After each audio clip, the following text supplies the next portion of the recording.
শহীদ বুদ্ধিজীবী দিবসে জাতির শ্রেষ্ঠ সন্তানদের স্মরণ করছে পুরো জাতি। রাজধানীর মিরপুরে শহীদ বুদ্ধিজীবী স্মৃতিসৌধে সকাল 7টায় প্রথমে রাষ্ট্রপতি মোহাম্মদ শাহাবুদ্দিন শ্রদ্ধা জানান শহীদ বুদ্ধিজীবীদের প্রতি। এরপর সকাল 7:15টার কিছু পরে শ্রদ্ধা নিবেদন করেন প্রধান উপদেষ্টা ডক্টর মোহাম্মদ ইউনূস। সালাম জানান সশস্ত্র বাহিনীর চৌকশদল।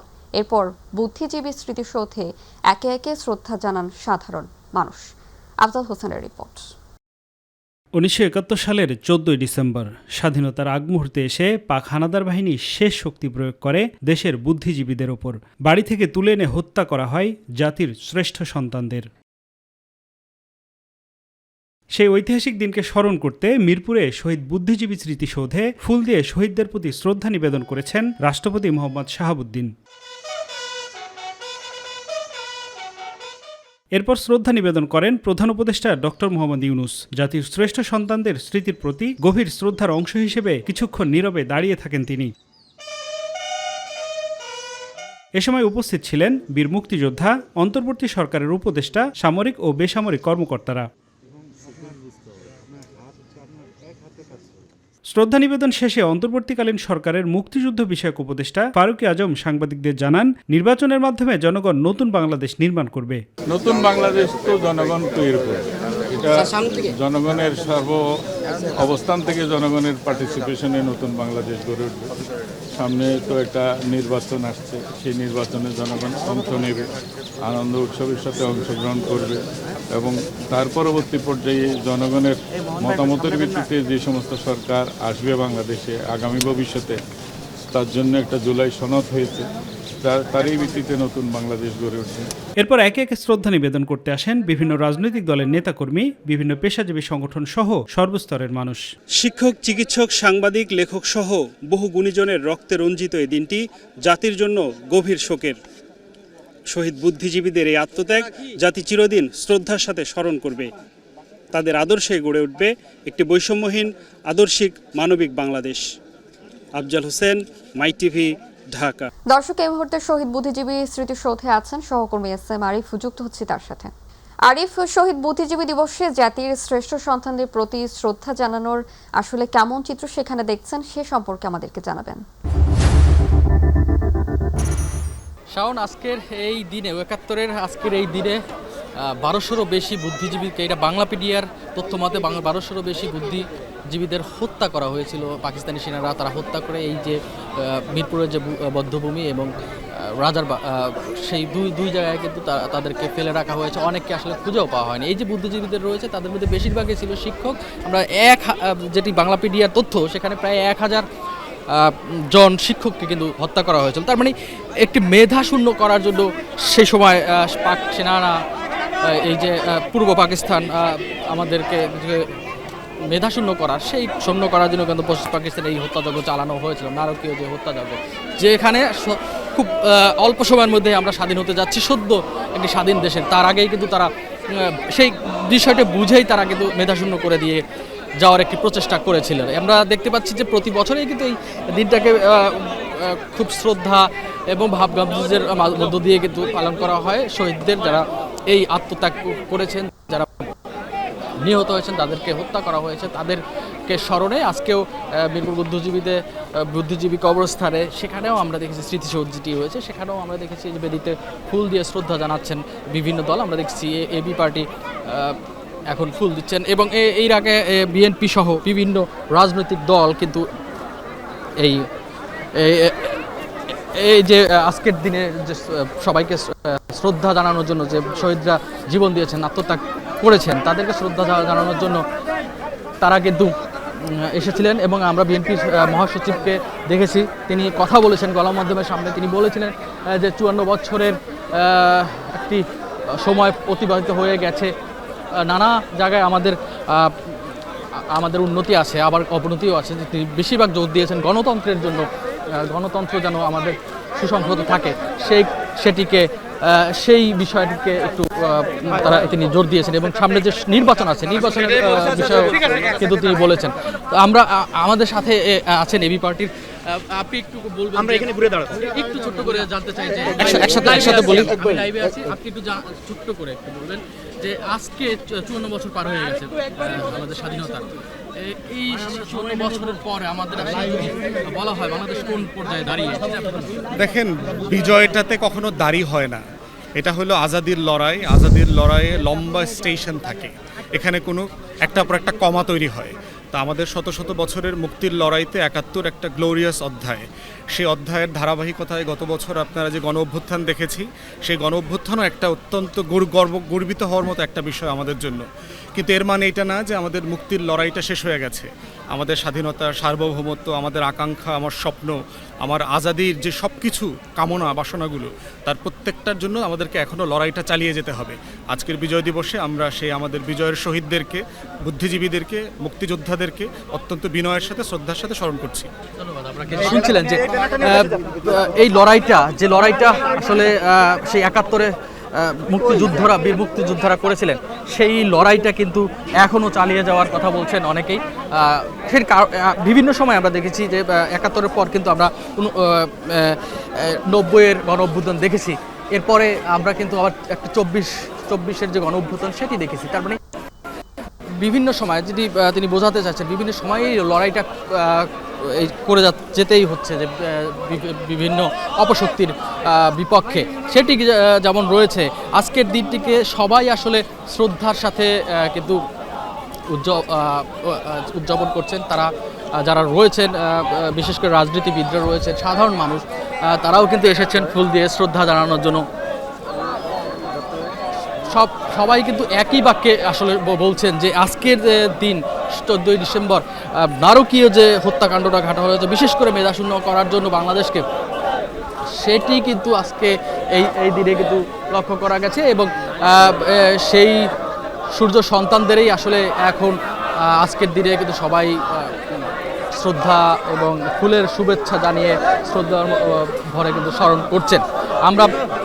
আমরা দেখেছি সকালে কিন্তু প্রধান উপদেষ্টা মহোদয় কিন্তু ফুল দিয়েছেন তারপরে কিন্তু আস্তে আস্তে এই যে বেদিটি, বীরপুরের যে বুদ্ধিজীবী বেদিটি, সেই বেদিটি খুলে দেওয়া হয়, স্মৃতিসৌধটি সেটি খুলে দেওয়া হয় এবং সাধারণ মানুষ তারপর থেকেই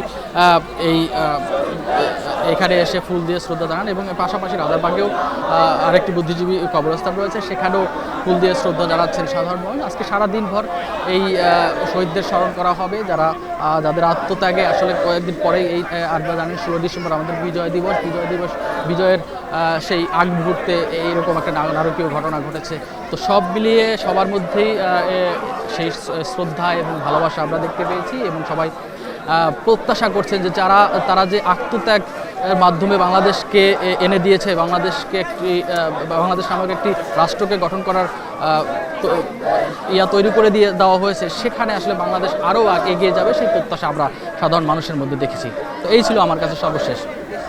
আরিফ, আপনাকে ধন্যবাদ। দর্শক, শহীদ বুদ্ধিজীবী স্মৃতিসৌধ থেকে সর্বশেষ খবর জানাচ্ছিলেন সহকর্মী এস এম আরিফ।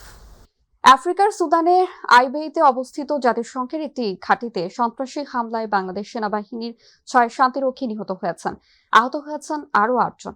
রাতে আইএসপিআর এর পাঠানো এক সংবাদ বিজ্ঞপ্তিতে তথ্য জানানো হয়। উত্তর ও দক্ষিণ সুদানের মাঝে অবস্থিত আবে একটি সংঘাতপ্রবণ অঞ্চল। উভয় দেশ এই অঞ্চলের মালিকানা দাবি করে, ফলে এখানে প্রায়ই সংঘাত হয়। বাংলাদেশ সহ বিভিন্ন দেশের শান্তিরক্ষী বাহিনী এখানে জাতিসংঘ মিশনে কাজ করছে। এদিকে বাংলাদেশি শান্তিরক্ষী হতাহতের ঘটনায় গভীর শোক ও উদ্বেগ প্রকাশ করেছেন প্রধান উপদেষ্টা প্রফেসর মোহাম্মদ ইউনূস। এক বিবৃতিতে প্রধান উপদেষ্টা বলেন, শান্তি ও স্থিতিশীলতা প্রতিষ্ঠার মহান দায়িত্ব পালনের সময় 6 জন বীর শান্তিরক্ষীর শাহাদাত বরণ এবং আরও 8 জনের আহত হওয়ার সংবাদে জাতি গভীরভাবে মর্মাহত। জাতিসংঘ শান্তিরক্ষা কার্যক্রমে বাংলাদেশের বিপুল অবদান আন্তর্জাতিকভাবে স্বীকৃত। বীরদের এই আত্মত্যাগ একদিকে জাতির গৌরব, অন্যদিকে গভীর বেদনার। ত্রয়োদশ জাতীয় সংসদ নির্বাচনের ব্যালট এবং গণভোটের ব্যালট একই বাক্সে ফেলতে হবে। গণভোটের ব্যালট হবে গোলাপি। শনিবার নির্বাচন কমিশন থেকে জারি করা এক পরিপত্রে তথ্য জানানো হয়েছে। এতে বলা হয়েছে, একই দিনে অনুষ্ঠিত হবে গণভোট ও জাতীয় নির্বাচন। জাতীয় নির্বাচনের ব্যালট সাদা হলেও গণনার সুবিধার্থে গণভোটের ব্যালটের রং হবে গোলাপি। এছাড়া গণভোট ও জাতীয় নির্বাচনের ব্যালট একই বক্সে ফেলতে হবে। 2026 সালের ফেব্রুয়ারিতে অনুষ্ঠেয় গণভোটের প্রশ্ন ভোটদানের সময় রিটার্নিং অফিসার, সহকারী রিটার্নিং অফিসার ও গণভোট গ্রহণ কর্মকর্তা নিয়োগ, ভোট গ্রহণ পদ্ধতি নির্ধারণ, ফলাফল প্রকাশ সহ বিভিন্ন বিষয়ে ইসি এই পরিপত্র জারি করে। ইনকিলাব মঞ্চের মুখপাত্র ওসমান হাদির ওপর হামলায় ব্যবহৃত মোটরসাইকেলটি শনাক্ত করা হয়েছে। মোটরসাইকেলের মালিক আব্দুল হান্নানকে গ্রেপ্তার করেছে র্যাব। সকালে তাকে গ্রেপ্তারের কথা জানানো হয়।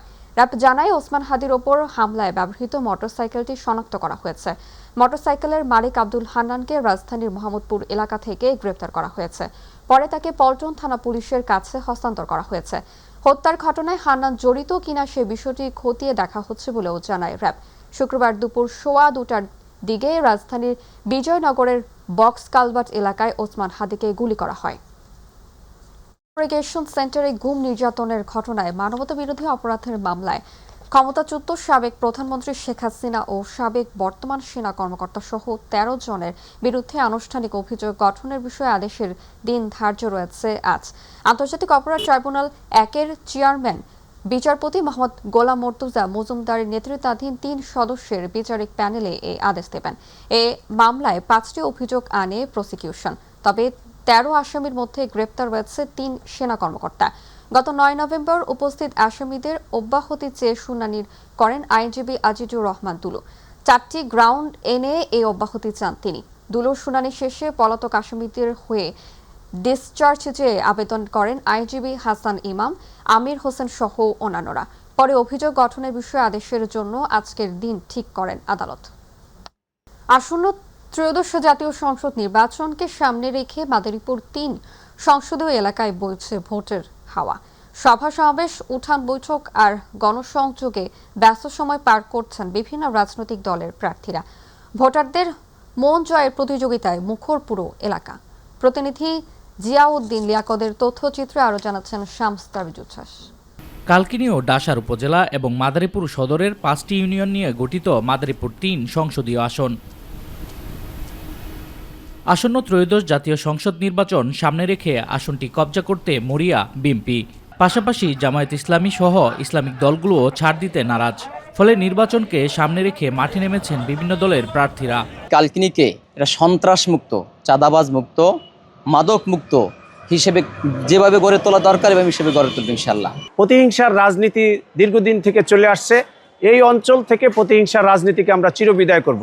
সভা সমাবেশ, উঠান বৈঠক, সামাজিক ও ধর্মীয় অনুষ্ঠানে অংশ নিয়ে ভোটারদের মন জয় করার চেষ্টা চলছে। উন্নয়ন, সুখে দুঃখে পাশে থাকার নানা প্রতিশ্রুতি দিচ্ছেন সবাই।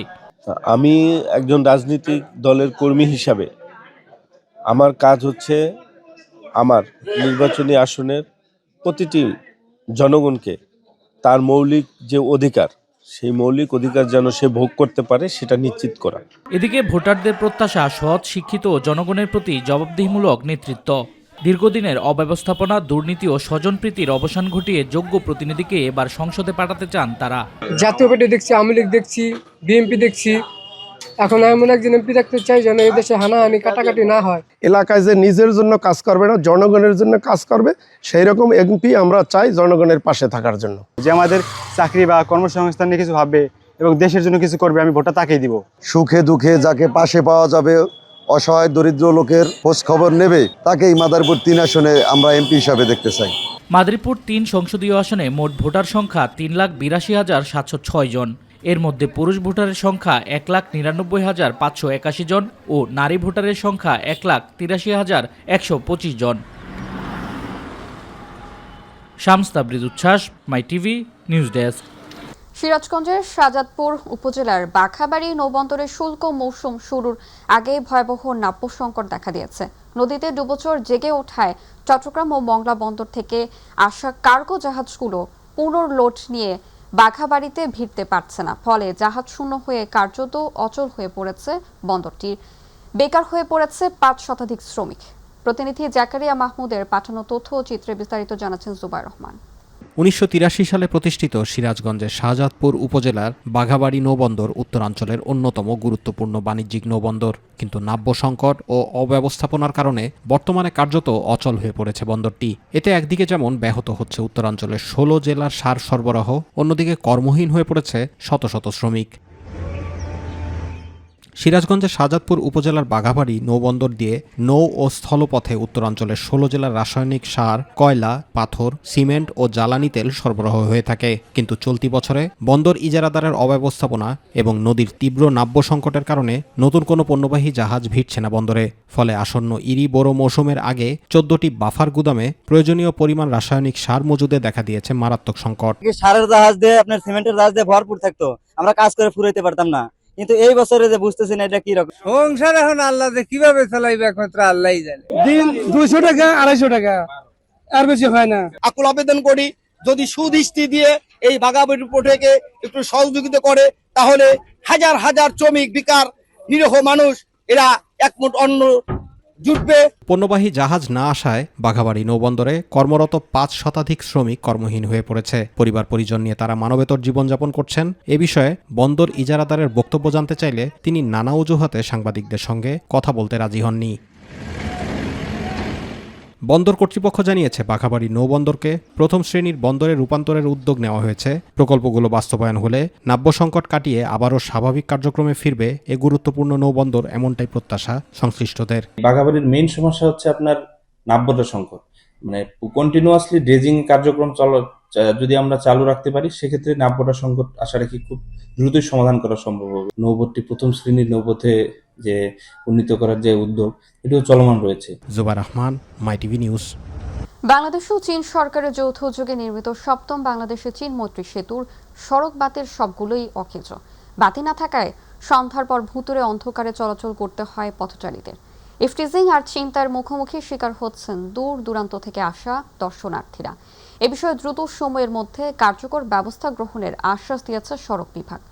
মাদারীপুর প্রতিনিধি মোহাম্মদ মাসুদুর রহমান সর্দারের পাঠানো রিপোর্ট, জানাচ্ছেন আতিকুর রহমান তিতাস। মাদারীপুর সদর উপজেলার মহিষেরচরে আড়িয়াল খাঁ নদের উপর 694 মিটারের সেতু নির্মাণ ব্যয় ধরা হয় 294 কোটি টাকা। নাম দেয়া হয় 7ম বাংলাদেশ চীন মৈত্রী আজমত আলী খান সেতু, যা 2015 সালে আগস্টে উদ্বোধন করা হয়। প্রকল্পে সেতুর উপর খুঁটি বসিয়ে শতাধিক সৌরবাতি লাগানো হয়। বছর না ঘুরতে বাতিগুলো নষ্ট হয়ে যায়। পরে লাখ লাখ টাকা ব্যয় করে এতে বিদ্যুৎ সংযোগ দেয় সড়ক বিভাগ। কিছুদিন সচল থাকলেও এরপর আবারও নষ্ট হয়ে যায় বাতিগুলো। শীতকাল চলে আসছে, শীতকালে রাতে কুয়াশা পড়ে। এই রোড দিয়ে যখন, এই সেতু দিয়ে যখন যাতায়াত করে, তখন এই সড়কে অনেক সময় দুর্ঘটনা ঘটে। আন্ধার হয়ে থাকে, কিছু কিছু গাড়ির লাইটও নাই, এই জন্য বেশিরভাগ অ্যাক্সিডেন্ট হয় রাত্রে। সেতু দিয়ে প্রতিদিন 3টি বিভাগের কয়েক হাজার যানবাহন চলাচল করে। এতে যে কোনো সময় বড় ধরনের দুর্ঘটনার শঙ্কা এলাকাবাসীর। আর বাতিগুলো অকেজো থাকায় বাড়ছে ইফটিজিং, ঘটছে চুরি ছিনতাইয়ের মতো ঘটনা। অনেক মানুষ আতঙ্ক থাকে, মানে দেখা গেল লাইট নেই একটু, মানে হারা গায়ে মানে 2-3টা লাইট আছে হারা ব্রিজে, এই মাথার এই মাথা পর্যন্ত, আর কোনো সব লাইট নষ্ট হয়ে গেছে। মাঝে দীর্ঘদিন যাবত কোনো লাইট নাই, কোনো বাতি নাই, এখানে মানুষ আসা যাওয়ার কোনো খুব অসুবিধা। আমরা দূর থেকে আসছি, আমরা নিজেদের একটা জীবনের ভয় আছে। লাইট না থাকার কারণে অনেক রকমের সমস্যার সম্মুখীন হতে হয়, যেমন চুরি ছিনতাই হয়। ঠিকাদারি প্রতিষ্ঠান নিয়োগ দিয়ে সোলার পাওয়ার লাইট বসিয়ে শিগগিরই সমস্যা সমাধানের কথা জানালেন এই কর্মকর্তা। ইলেকট্রিক তার কে বা কারা কেটে নিয়ে গিয়েছে, এই ব্যাপারে আমরা থানায় জিডি করি এবং পরবর্তীতে একই ঘটনা পুনরাবৃত্তি ঘটতে পারে এই আশঙ্কায় আমরা এগুলোকে এখন সোলার পাওয়ার্ড লাইট করে দেওয়ার কাজটা অলরেডি শুরু করেছি। কিছু লাইট লাগানো হয়েছে এবং চলতি অর্থবছরে সেগুলোর জন্য আবার লাগানোর জন্য এস্টিমেট করে টেন্ডার প্রক্রিয়াধীন রয়েছে। এই সেতু দিয়ে প্রতিদিন কয়েক হাজার যানবাহন চলাচল করলেও প্রায় 1 বছর ধরে বন্ধ সেতুর লাইটগুলো। সড়ক বিভাগ 3 বছরের জন্য 14,45 লাখ টাকা টোল আদায় করেন ঠিকাদার প্রতিষ্ঠানের মাধ্যমে। আতিকুর রহমান তিতাস, মাই টিভি।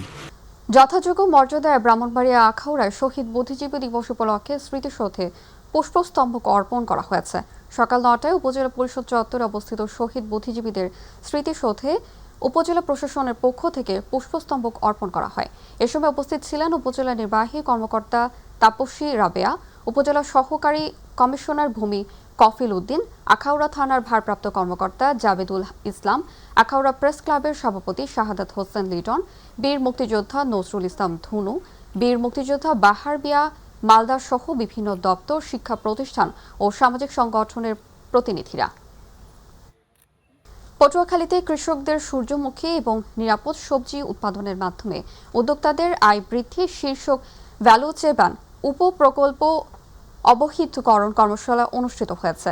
পল্লী প্রগতি সমিতির আয়োজনে PKSF এর সহযোগিতায় এবং ইফাদ ও ড্যানেটের অর্থায়নে পটুয়াখালী সদর উপজেলায় সূর্যমুখী এবং নিরাপদ সবজি উৎপাদনের মাধ্যমে উদ্যোক্তাদের আয় বৃদ্ধি শীর্ষক ভ্যালু চেইন উপপ্রকল্প অবহিতকরণ কর্মশালা অনুষ্ঠানে প্রধান অতিথি হিসেবে বক্তব্য রাখেন স্থানীয় সরকার বিভাগের উপপরিচালক জুয়েল রানা। শেষে পটুয়াখালী সদর উপজেলার ৬৫ জন কৃষকদের মাঝে শীতকালীন পালং শাক, ধনিয়া, লাল শাক এবং সূর্যমুখী চাষের বীজ এবং সার বিতরণ করে অতিথিবৃন্দ। কুষ্টিয়ার মিরপুর উপজেলার মাদকবিরোধী আন্দোলনের কর্মী মোহাম্মদ আসাদুজ্জামান নয়নের ওপর সন্ত্রাসী হামলার প্রতিবাদে বিক্ষোভ করেছে এলাকাবাসী। গতকাল বিকেলে পোড়াদহ বাজারে অনুষ্ঠিত মানববন্ধনে এলাকাবাসী, ব্যবসায়ী, শিক্ষার্থী ও সামাজিক সংগঠনের সদস্যরা স্বতঃস্ফূর্তভাবে অংশগ্রহণ করেন। এ সময় তারা বলেন, মাদকবিরোধী অভিযানে যারা সামনে থেকে কাজ করছেন তাদের নিরাপত্তা নিশ্চিত করা জরুরি। হামলায় জড়িতদের দ্রুত গ্রেপ্তার ও দৃষ্টান্তমূলক শাস্তির দাবি আশা করেন বিক্ষোভকারীরা। শরীফ ওসমান হাদির ওপর হামলার প্রতিবাদে গাইবান্ধার সাদুল্লাপুরে বিক্ষোভ ও মশাল মিছিল অনুষ্ঠিত হয়েছে। শনিবার সন্ধ্যায় বাংলাদেশের ছাত্র অধিকার পরিষদ সাদুল্লাপুর উপজেলা শাখার আয়োজনে মিছিল শেষে থানা সম্মুখে প্রতিবাদ সভার আয়োজন করা হয়। প্রতিবাদ সভায় বৈষম্য বিরোধী ছাত্র আন্দোলন গাইবান্ধা জেলার আহ্বায়ক মোহাম্মদ মাসুদ রানার সভাপতিত্বে বক্তব্য রাখেন জুলাই যোদ্ধা ও গণ অধিকার পরিষদ সাদুল্লাপুর উপজেলা শাখার সভাপতি আমিনুর রহমান, গণ অধিকার পরিষদ সাদুল্লাপুর উপজেলার শাখার সাধারণ সম্পাদক আমিনুল ইসলাম, ছাত্র অধিকার পরিষদ সাদুল্লাপুর উপজেলা শাখার সদস্য সচিব HM শরীফুল ইসলাম সহ অনেকে।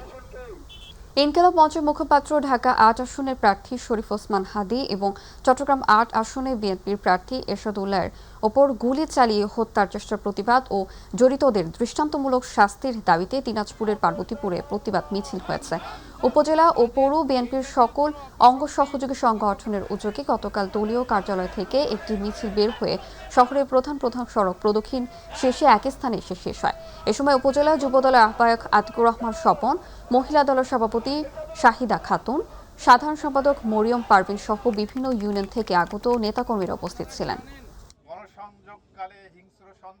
সিলেটে ১ আসনের বিএনপি মনোনীত প্রার্থী ও বিএনপির চেয়ারপারসনের উপদেষ্টা খন্দকার আব্দুল মোত্তাদির বলেছেন, বিএনপির চেয়ারপারসনের বেগম খালেদা জিয়ার তার শাসনামলে নারীর জীবন মান উন্নয়নে সবচেয়ে বেশি কাজ হয়েছিল।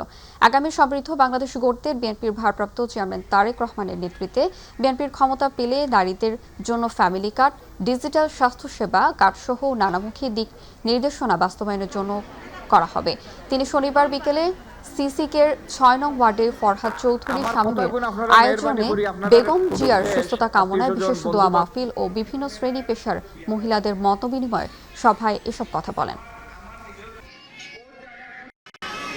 আমার মা বই নকলিকা নয়ছুন আল্লাহ ১২ তারিখে যাতে আমরা এই পরিশ্রম করি। তফসিল ঘোষণার পর নির্বাচন কমিশন ও RPO অনুযায়ী সব প্রার্থীকে ৪৮ ঘন্টার মধ্যে নিজ দায়িত্বে প্রচারিত পোস্টার, ব্যানার ও প্লেস্টন অপসারণের নির্দেশ দেওয়া হয়েছে। সেই নির্দেশনা বাস্তবায়নের লক্ষ্যে চাঁদপুর ২ আসনে রাস্তায় নেমে নিজের পোস্টার, ব্যানার অপসারণ করেছেন জামায়াতে ইসলামী মনোনীত প্রার্থী ডক্টর মোহাম্মদ আব্দুল মুবিন। গতকাল সন্ধ্যা থেকে নির্বাচনী এলাকায় ঘুরে ঘুরে এসব পোস্টার, ব্যানার নিজে অপসারণ করেছেন তিনি। এ সময় উপজেলা জামায়াতের আমির অধ্যাপক আবুল বাবসার দেওয়ান, জামায়াত নেতা জাব্বার দেওয়ান, আব্দুল লতিফ লিটন সহ স্থানীয় শিবিরের বিভিন্ন পর্যায়ের নেতাকর্মীরা উপস্থিত ছিলেন। দিনাজপুরের ফুলবাড়িতে সীমান্ত এলাকায় অনাকাঙ্ক্ষিত পরিস্থিতি মোকাবিলায় সর্বোচ্চ সতর্ক অবস্থানে রয়েছে ২৯ বিজিবি ব্যাটালিয়ন। সীমান্ত এলাকায় অস্থায়ী চেকপোস্টের মাধ্যমে সন্দেহভাজন ব্যক্তি, যানবাহন তল্লাশি ও যে কোনো ধরনের সন্ত্রাসী কার্যক্রমে নজরদারি অব্যাহত রাখা হয়েছে বলে জানান ফুলবাড়ি ব্যাটালিয়ন ২৯ বিজিবির অধিনায়ক লেফটেন্যান্ট কর্নেল AM জাবির বিন জব্বার। ব্রাহ্মণবাড়িয়ার বিজয়নগরে উপজেলা মেধাবৃত্তি পরীক্ষা অনুষ্ঠিত হয়েছে। উপজেলার ইসলামপুর আলহাজ কাজী রফিকুল ইসলামের স্কুল অ্যান্ড কলেজের বিজয়নগর কিন্ডারগার্টেন ফোরাম আয়োজিত পরীক্ষার বিভিন্ন স্কুলের ৬০০ শিক্ষার্থী অংশগ্রহণ করে। ফোরামের সভাপতি মোহাম্মদ জহুর আহমেদের সভাপতিত্বে এ সময় সংগঠনের সাধারণ সম্পাদক মোহাম্মদ রফিকুল ইসলামের শাহেদ, সহকারী প্রাথমিক শিক্ষা অফিসার লুৎফুর রহমান, অধ্যক্ষ হাফেজ মোহাম্মদ শফিকুর রহমান, অধ্যক্ষ মোহাম্মদ ইমরান খান, প্রেস ক্লাব বিজয়নগরের সাধারণ সম্পাদক মোহাম্মদ জিয়াদুল হক সহ আরও অনেকে উপস্থিত ছিলেন। সচেতন, সংগঠিত ও সোচ্চার জনগোষ্ঠী গণতন্ত্রের রক্ষা কবচ। এই প্রতিপাদ্যে গণতন্ত্র শক্তিশালীকরণ কার্যক্রমের অংশ হিসেবে সুষ্ঠু নির্বাচন ও গণতান্ত্রিক উত্তরণ নাগরিক ভাবনার শীর্ষক গোল টেবিল বৈঠক অনুষ্ঠিত হয়েছে। শনিবার খুলনা প্রেস ক্লাবে এই গোল টেবিলে বৈঠক অনুষ্ঠিত হয়। গোল টেবিলে বৈঠকের আয়োজন করেন সুশাসনের জন্য নাগরিকের খুলনা জেলা কমিটি। এ সময় উপস্থিত ছিলেন সুশাসনের জন্য নাগরিকের খুলনা জেলার নেতৃবৃন্দ সহ ইলেকট্রনিক ও প্রিন্ট মিডিয়ার সাংবাদিকবৃন্দ। ঢাকার ধামরাইয়ে ইনকিলাব মঞ্চের মুখপাত্র শরীফ ওসমান হাদি ও বিএনপির মনোনীত সংসদ সদস্য প্রার্থী এরশাদ উল্লাহর ওপর হামলায় জড়িতদের অবিলম্বে গ্রেপ্তার ও দৃষ্টান্তমূলক শাস্তির দাবিতে প্রতিবাদ মিছিল ও বিক্ষোভ সমাবেশ করেছেন ধামরাই উপজেলার যুবদল। পরে এক সমাবেশে প্রধান অতিথির বক্তব্য রাখেন ঢাকা জেলা যুবদলের সভাপতি ইয়াসিন ফেরদৌসী মুরাদ। বিশেষ অতিথির বক্তব্য রাখেন ধামরাই উপজেলা বিএনপির সাবেক সাধারণ সম্পাদক ও জাহাঙ্গীরনগর বিশ্ববিদ্যালয়ের সাবেক ভিপি অধ্যক্ষ এম.এ. জলিল, ধামরাই পৌর বিএনপির সাবেক সাধারণ সম্পাদক খন্দকার আবু তাহের, ঢাকা জেলা বিএনপির সাবেক প্রচার সম্পাদক সুনীল সাহা, ঢাকা জেলা যুবদলের সাবেক সহসভাপতি ইবাদুল হক জাহিদ ও খররম চৌধুরী টুটুল।